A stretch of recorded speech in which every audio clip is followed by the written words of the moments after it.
The text came on a Tuesday evening, ordinary as any other. I was still at my desk, staring at spreadsheets, when my phone lit up with her name. I expected the usual, "When will you be home? Don't forget milk." Instead, the message that appeared felt like a blade shoved between my ribs.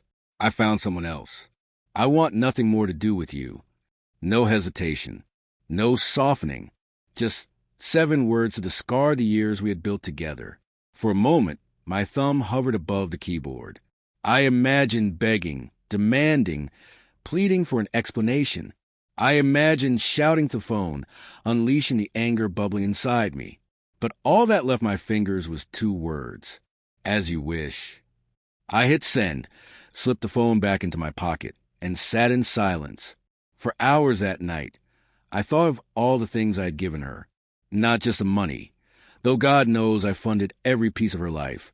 Her boutique shopping trips, her weekend getaways, her habit of never checking a price tag. I thought of the years of sacrifice, of staying up late fixing her car, of working double shifts so she could chase her passions. I thought of the love I had poured into every corner of our marriage, and how easily she had decided it wasn't enough. By morning, something inside me had shifted. The grief had burned itself into clarity. I wasn't going to beg. I wasn't going to fight for someone who had already chosen to leave. What I was going to do was reclaim what was mine. The first step was financial. Her lifestyle wasn't hers. It was mine, built on my hours, my sweat, my discipline. I logged into the accounts, cut off her cards, rerouted the payments. One by one, I severed the lifelines that kept her afloat. Within minutes, the notifications began. Declined transactions, texts piling in, first confusion, then frustration. "My card isn't working." "Did you change something? Answer me." I didn't.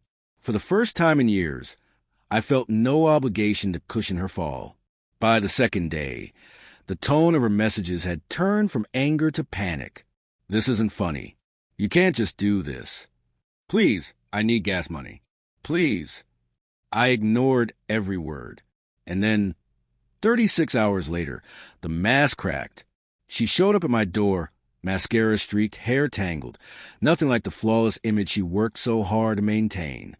Her new lover, it seemed, wasn't the safety net she thought he'd be. He hadn't covered the bills, hadn't rescued her from the sinking ship of her own choices. She stood on the porch, shivering, her voice small for the first time in years. "Can we talk?" I stared at her, feeling nothing. Not rage, not sorrow, not even satisfaction. Just nothing. "You told me you wanted nothing more to do with me," I said quietly. "I gave you exactly what you asked for." Her eyes filled, her lips trembled, but I didn't open the door.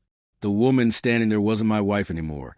She was a stranger who had gambled everything we built and lost. She whispered, I made a mistake. And for once, I didn't. I closed the door. Inside, the silence felt different than it had before. It wasn't heavy anymore.